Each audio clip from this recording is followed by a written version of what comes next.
السلام علیکم ورحمۃ اللہ وبرکاتہ۔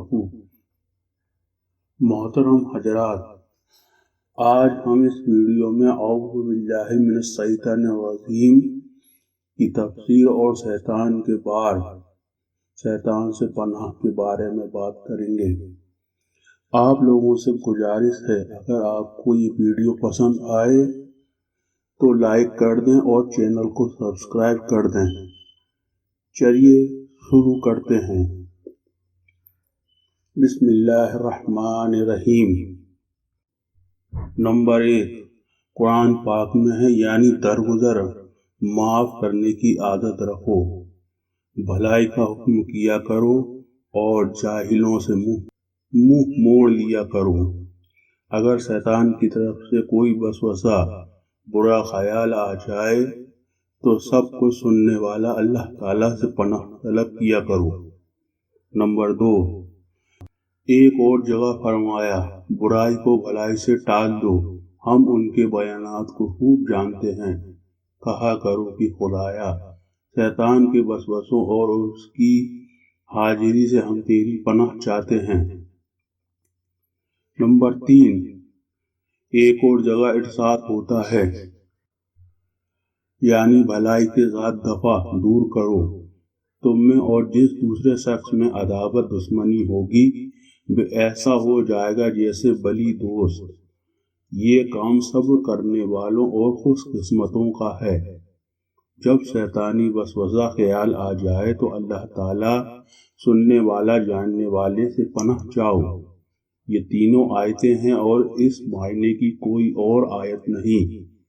اللہ تعالیٰ نے ان آیتوں میں حکم فرمایا ہے کہ انسانوں میں سے جو تمہاری دشمنی کرے اس کی دشمنی کا علاج تو یہ ہے کہ اس کے ساتھ اچھا سلوک و احسان کا برتاؤ کرو، تاکہ اس کی انصاف پسند طبیعت خود اسے شرمندہ کرے اور وہ تمہاری دشمنی سے نہ صرف باز رہے بلکہ تمہارا بہترین دوست بن جائے۔ اور شیاطین کی دشمنی سے محفوظ رہنے کے لیے اس سے اپنی پناہ مانگو، کیونکہ یہ پلید دشمن اچھا سلوک اور احسان سے بھی باز نہیں آتا۔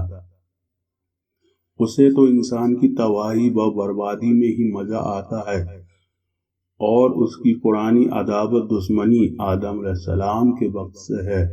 قرآن فرماتا ہے، اے بنی آدم، دیکھو کہیں تو شیطان تمہیں بھی بہکا نہ دے، جس طرح تمہارے باپ دادا کو بہکا کر جنت سے نکلوا دیا۔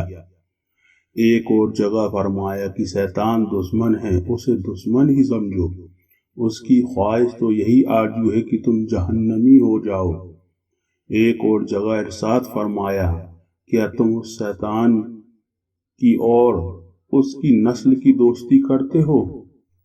وہ تو تمہارا کھلا دشمن ہے۔ یاد رکھو، ظالموں کے لیے برا بدلہ ہے۔ یہی ہے جس نے قسم کھا کر ہمارے باپ حضرت آدم علیہ السلام سے کہا تھا کہ میں تمہارا خیر خواہ ہمدرد ہوں، تو اب خیال کر لیجئے کہ ہمارے ساتھ اس کا کیا معاملہ ہوگا۔ ہمارے لیے تو وہ حلف اٹھا کر آیا ہے کہ خدا کی عزت کی قسم میں اس سب کو بہکاؤں گا۔ ہاں، ان میں سے جو مخلص بن گئے ہیں وہ محفوظ رہ جائیں گے۔ اس لیے اللہ تعالیٰ کا فرمان ہے، جب قرآن کی تلاوت کرو تو اللہ تعالیٰ سے پناہ طلب کر لیا کرو شیطان دھتکارے ہوئے سے۔ اے ایمان والو، اللہ پر بھروسہ کرنے والوں پر اس کا کوئی زور نہیں، اس کا زور تو انہی پر ہے جو اس سے دوستی رکھے اور خدا کے ساتھ شرک کرے۔ مفسرین کی ایک جماعت کہتی ہے کہ قرآن پڑھ چکنے کے بعد اعوذ باللہ من الشیطان الرجیم پڑھنی چاہیے۔ اس میں دو فائدے ہیں، ایک تو قرآن کے طرز بیان پر عمل ہوگا، دوسرے عبادت کے بعد غرور کا توڑ ہوگا۔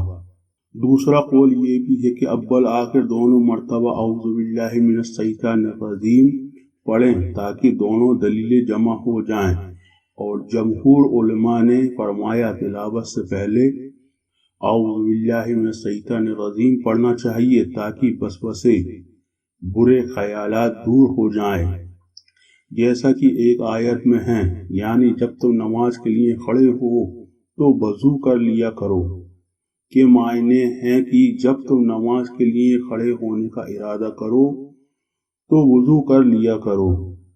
حدیثوں کی روح سے بھی یہی معنی ٹھیک معلوم ہوتے ہیں۔ مسند احمد کی حدیث میں ہے کہ جب رسول اللہ صلی اللہ علیہ وسلم رات کو نماز کے لیے کھڑے ہوتے تو اللہ اکبر کہہ کر نماز شروع کرتے، پھر سبحانک اللہم ما بحمدی قوا توار قسم قوا تعالی زدو قوا الہ غیرو کا 3 بار پڑھ کر لا الہ الا اللہ پڑھتے، پھر اعوذ باللہ من الشیطان الرجیم پڑھتے۔ ابن ماجہ کی ایک حدیث میں کہ حضور صلی اللہ علیہ وسلم نماز میں داخل ہوتے کہ 3 مرتبہ اللہ اکبر کثیرہ، 3 مرتبہ الحمدللہ کثیرہ اور 3 مرتبہ سبحان اللہ وقتبہ و اصیلہ پڑھتے، پھر یہ پڑھتے اعوذ باللہ من الشیطان الرجیم منہا مزہی و نفنہی و نفسہی۔ احمد کی حدیث میں ہے کہ آپ صلی اللہ علیہ وسلم پہلے 3 مرتبہ تکبیر کہتے، پھر 3 مرتبہ سبحان اللہ و بحمدہ کہتے، پھر اعوذ باللہ آخر تک پڑھتے۔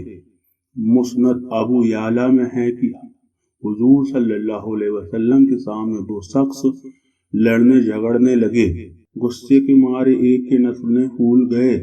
آپ نے فرمایا کہ اگر یہ اعوذ باللہ من الشیطان الرجیم کہہ لے تو اس کا غصہ ابھی جاتا رہے۔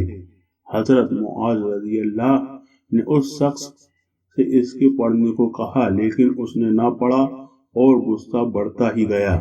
صحیح بخاری، صحیح مسلم، ابو داؤد، نسائی میں بھی مختلف سندوں سے مختلف الفاظ کے ساتھ یہ حدیث مروی ہے۔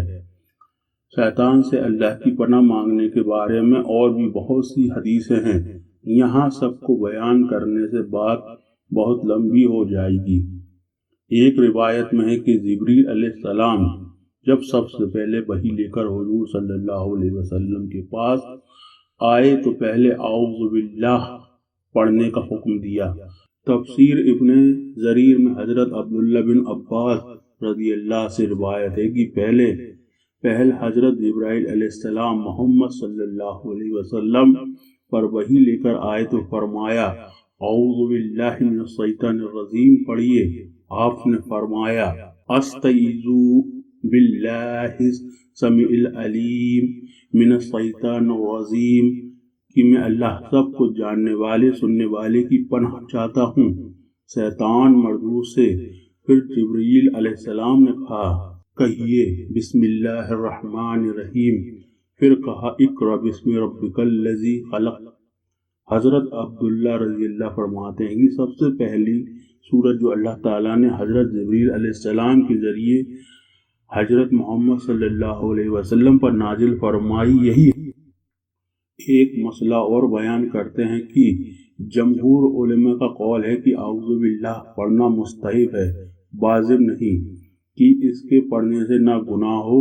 عطا بن ابو رباح کی قول ہے کہ جب کبھی قرآن پڑھیں اعوذ باللہ من الشیطان الرجیم کا پڑھنا واجب ہے، چاہے نماز میں ہو چاہے غیر نماز میں۔ بعض علماء کا قول ہے کہ اعوذ باللہ من الشیطان الرجیم پڑھنا حضور صلی اللہ علیہ وسلم پر واجب تھا، آپ کی امت پر واجب نہیں۔ امام مالک رحمۃ اللہ سے یہ بھی روایت کی جاتی ہے کہ فجر نماز میں اعوذ باللہ من الشیطان الرجیم پڑھیں اور رمضان شریف کی اول رات کی نماز میں پڑھ لیں۔ دوسرا مسئلہ یہ ہے کہ امام شافعی رحمۃ اللہ املا میں لکھتے ہیں کہ اعوذ باللہ من الشیطان الرجیم زور سے پڑھیں اور اگر دھیرے سے پڑھیں تو کوئی حرج نہیں۔ اور امام احمد ابن حنبل رضی اللہ لکھتے ہیں کہ بلند اور آہستہ پڑھنے میں ہی اختیار ہے، اس لیے کہ حضرت ابن عمر رضی اللہ سے پوشیدہ پڑھنا اور حضرت ابو ہریرہ رضی اللہ سے اونچی آواز میں پڑھنا ثابت ہے۔ پہلی رکعت کے سوا اور رکعتوں میں اعوذ باللہ من الشیطان الرجیم پڑھنے میں امام شافعی رحمۃ اللہ کے 2 قول ہیں، ایک مستحب ہونے کا اور دوسرا مستحب نہ ہونے کا۔ اور ترجیح دوسرے قول کو ہی ہے۔ صرف اعوذ باللہ من الشیطان الرجیم کہہ لینا امام شافعی رحمۃ اللہ اور امام ابو حنیفہ رحمۃ اللہ کے نزدیک تو کافی ہے، لیکن بعض کہتے ہیں کہ اعوذ باللہ مزل ظلیمی من الشیطان الرجیم پڑھیں، اور بعض کہتے ہیں کہ اعوذ باللہ من الشیطان الرجیم ان اللہ هو السمیع العلیم پڑھیں۔ امام سفیان ثوری اور امام اوزاعی کا یہی مذہب ہے۔ بعض کہتے ہیں کہ استعذ باللہ من الشیطان الرجیم پڑھیں تاکہ آیت کے پورے الفاظ پر عمل ہو جائے۔ نماز میں اعوذ باللہ من الشیطان الرجیم کا پڑھنا امام ابو حنیفہ اور امام محمد رحمۃ اللہ کے نزدیک تلاوت کے لیے ہیں، اور امام ابو یوسف رحمۃ اللہ کے نزدیک نماز کے لیے ہیں۔ تو مقتدی کو بھی پڑھ لینا چاہیے اگرچہ بقرات نہیں پڑھے گا، اور عید کی نماز میں بھی پہلی تکبیر کے بعد پڑھ لینا چاہیے۔ عید کی تمام تکبیر کہہ کر پھر اعوذ باللہ من الشیطان الرجیم پڑھیں، پھر قرات کریں۔ اعوذ باللہ من الشیطان الرجیم میں عجیب و غریب فائدے ہیں۔ الٹی سیدھی باتوں سے منہ میں جو ناپاکی ہوتی ہے وہ اس سے دور ہو جاتی ہے، اور منہ اللہ کے کلام کی تلاوت کے لیے قابل ہو جاتا ہے۔ اسی طرح اس میں اللہ تعالیٰ سے امداد طلب کرنی ہے، اور اس کی عظیم الشان قدرتوں کا اقرار کرنا ہے، اور اس باطنی اندر کے کھلے ہوئے دشمن کے مقابلے میں اپنی کمزوری اور عاجزی کا اقرار ہے، کیونکہ انسانی دشمن کا مقابلہ ہو سکتا ہے۔ احسان اور سلوک سے اس کی دشمنی دور اور ختم ہو سکتی ہے، جیسا کہ قرآن پاک کی ان تینوں آیتوں میں ہیں جو پہلے بیان ہو چکی۔ ایک اور جگہ خدا تعالیٰ ارشاد فرماتے ہیں، یعنی میرے خاص بندوں پر تیرا کوئی غلبہ نہیں، رب کا وکیل ہونا کافی ہے۔ اللہ تعالیٰ نے اسلام کے دشمنوں کے مقابلے پر اپنے پاک فرشتے بھیجے اور انہیں نیچا دکھا دیا۔ یہ یاد رکھنے کے قابل بات ہے کہ جو مسلمان کافروں کے ہاتھ سے مارا جائے وہ شہید ہے، لیکن جو اس باطنی شیطان کے ہاتھ سے مارا جائے وہ راندۂ درگاہ اللہ کی بارگاہ سے دھتکارا ہوا ہے۔ جس پر کافر غالب آ جائے وہ اجر پاتا ہے، لیکن جس پر شیطان غالب آ جائے وہ ہلاک و برباد ہوتا ہے۔